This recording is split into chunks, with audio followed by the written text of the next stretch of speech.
2021 Acura TLX Type S review.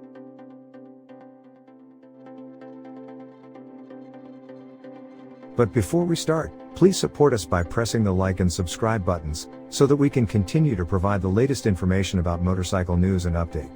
Also turn on the bell button to get the latest updates. Your support means a lot to us. Thank you.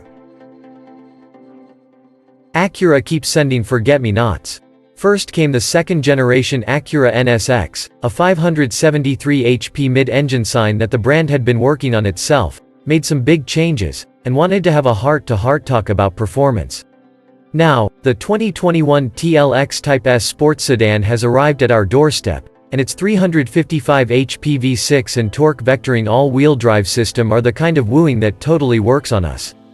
Not to be confused with the relatively mild-mannered 272 HP TLX introduced last year, the Type S brings back Acura's high-performance line.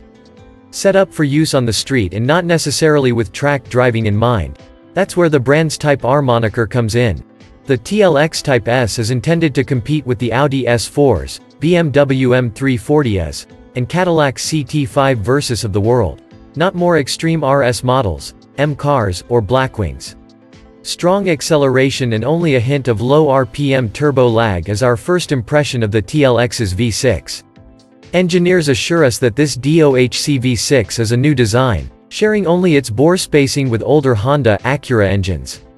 A single twin-scroll turbo feeds the cylinders with 15.1 psi of boost. To reduce the height of the engine, the cam cover now incorporates the upper camshaft bearing. It saves space, reduces the number of parts, and makes us wonder why this hasn't been done in the nearly 120 years of overhead cam engines. Acura's all-wheel drive system puts the power down with zero fuss, and the conventional 10-speed automatic transmission flutters through its gears imperceptibly. A rush of turbocharged torque at low engine speeds helps keep the gearbox from having to hunt for lower gears on hilly freeways. Power builds aggressively, and the surge is eye-opening, but the V6 is working against a claimed 4,200-pound curb weight. We'll fit our test equipment to a Type S soon, but our calibrated Levis say 60 miles per hour should fall somewhere in the mid-4-second range. A few turns of the TLX's thick-rimmed steering wheel, and it's obvious that the Type S is more than about going straight, thanks in part to Acura's return to a control arm front suspension in place of the previous struts. There's a sweetness and liveliness to this car's steering and turn-in that makes it seem lighter than its curb weight. Grip levels from the optional 255/35 R-20 Pirelli P0s are high. Opting for those $800 summer tires also scores you NSX-inspired 20-inch wheels that save a little more than 5 pounds per corner compared to the standard alloys. Slightly wider and longer than the German competition that it's priced against, the TLX is about the length and width of an Audi A6 or BMW 5 Series. While the added width means that the TLX doesn't seem as nimble as its smaller rivals, the body control is excellent. Compared to the regular TLX, Acura fits 40% stiffer front springs and larger anti-roll bars front and rear. Acura's all-wheel drive system overdrives the rear end to give the Type South a rear drive attitude when you're hard on the throttle. Punch the gas out of corners and the system resists power understeer by shifting torque rearward, which then is split side to side by its torque vectoring rear differential to create a rear steer effect. Basically, just stomp the accelerator and the TLX does all the hard math to turn your foot's request into speed.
Thanks for watching. Drop a like, leave a comment, And don't forget to subscribe to watch more videos like this.